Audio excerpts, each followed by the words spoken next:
UPSC civil services examinations అంటే IAS IPS వీటి కోసం ప్రిపేర్ అయ్యే వాళ్ళ కోసం సిఎస్బిఎస్ అకాడమీ ఒక కొత్త బ్యాచ్ స్టార్ట్ చేస్తుంది. ఇది ఆన్లైన్లో వినొచ్చు, ఆఫ్లైన్లో వినొచ్చు.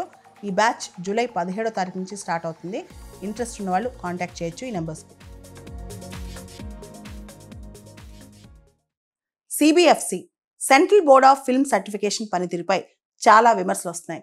రీసెంట్గా వెట్రిమారన్ చాలా ఫేమస్ డైరెక్టర్, ఆయన మానిషి అని ఒక మూవీ తీశారు. ఏ కారణాలు చెప్పకుండా ఆ మూవీకి పర్మిషన్ ఇవ్వలేదు సిబిఎఫ్సి. దాంతో ఆయన తమిళనాడు హైకోర్టుని ఆశ్రయించారు, మెడ్రాస్ హైకోర్టుని. మెడ్రాస్ హైకోర్టు సిబిఎఫ్సిని కారణాలు అడిగింది. సిబిఎఫ్సి చివరికి దానిలో చాలా కట్స్తో ఆ సినిమా రిలీజ్ చేయొచ్చు అని చెప్పింది. దాంతో వెట్రిమారన్ కూడా ఇంకా అంతకంటే పైకి వెళ్ళలేదు. యాక్చువల్లీ సిబిఎఫ్సి అనే concept, central board of film certification అనేది మనకి సినిమా ప్రపంచం ఎప్పుడు మొదలైందో ఆ తర్వాత 1950s 52 ఆ టైం నుంచి కూడా ఈ కాన్సెప్ట్ ఫిల్మ్కి సర్టిఫికేట్ ఇవ్వడం అనేది స్టార్ట్ అయిందనమాట. అయితే ఫిల్మ్ సర్టిఫికేషన్ అనేది ప్రపంచం మొత్తంలో, భారతదేశంలో కూడా చాలా దేశాల్లో సినిమా అనేది ప్రజలపైన చాలా ఎక్కువ ఇంపాక్ట్ ఉంటుంది. కాబట్టి సినిమా బయటికి రిలీజ్ చేసే ముందే ఆ సినిమా ఎలా ఉందో, ఏ ఏజ్ గ్రూప్ వాళ్ళు చూడొచ్చో, ఎలా చూడొచ్చో దీనికి సంబంధించి సర్టిఫికేట్ ఇవ్వచ్చు అనమాట. అయితే ఈ సర్టిఫికేట్లో భాగంగా సిబిఎఫ్సి వాళ్ళు ఇంకొంచెం అడిషనల్ పవర్స్ కూడా తీసుకున్నారు. అదే సెన్సార్షిప్. అంటే ఫిల్మ్లో ఏది చూపించవచ్చు, ఏది చూపించకూడదు, ఎక్కడ కట్ చేయాలి, దీనికి సంబంధించి వాళ్ళు చెప్తుంటారనమాట. దీనిలో పబ్లిక్ మోరాలిటీ అనే ఒక కాన్సెప్ట్ కూడా వాళ్ళు పరిగణలోకి తీసుకుంటారు. అంటే ప్రజలు ఎంతవరకు దీన్ని యాక్సెప్ట్ చేస్తారు, ఇండియన్ సొసైటీలో ఇది ఎంతవరకు కరెక్ట్ అని చెప్పి చాలా అంచనాలు వేసి ఆ సర్టిఫికేట్ ఇచ్చే విషయంలో కట్స్ ప్రకటిస్తూ ఉంటారనమాట.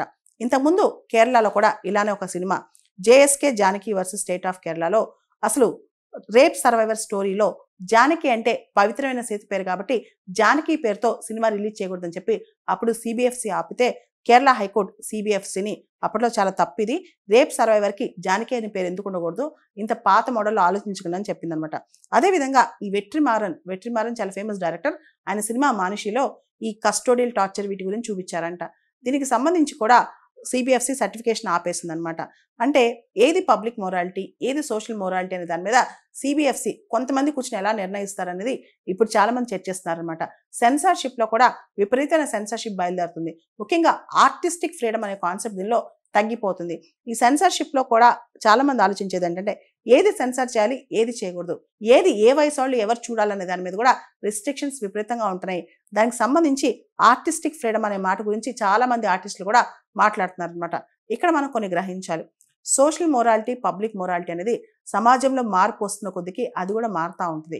సో దాన్ని కూడా సిబిఎఫ్సి అడాప్ట్ చేసుకోవాలి. దాంతోపాటు ఏదైతే వల్గారిటీ, అబ్సినిటీ, ఎక్స్ట్రీమ్ వైలెన్స్ ఉందో దాన్ని ప్రజలకు అందించకుండా, పిల్లలకు అందించకుండా ఉండాలి. వీటన్నిటిని బ్యాలెన్స్ చేయాలన్నమాట. ఓ పక్క సెన్సార్షిప్, ఇంకో పక్క ఆర్టిస్టిక్ ఫ్రీడమ్.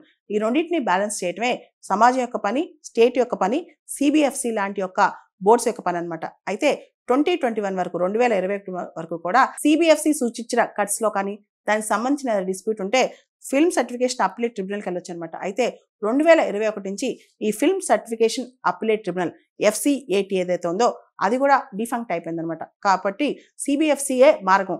సిబిఎఫ్సి నుంచి ఇంక నెక్స్ట్ వెళ్ళాలంటే పెద్ద పెద్ద కోర్టులకు వెళ్ళాలి. చాలా మంది డైరెక్టర్స్ అలా ఫైట్ చేయలేక, ప్రొడ్యూసర్స్ అలా ఫైట్ చేయలేక అక్కడే ఆగిపోతున్నారు అనమాట.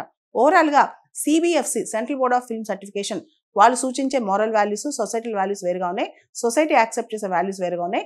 సినిమా వాళ్ళేమో మాకు ఆర్టిస్టిక్ ఫ్రీడమ్ కావాలంటున్నారు. ఈ మూడింటి మధ్య బ్యాలెన్స్ చేయటమే తక్షణ కర్తవ్యం.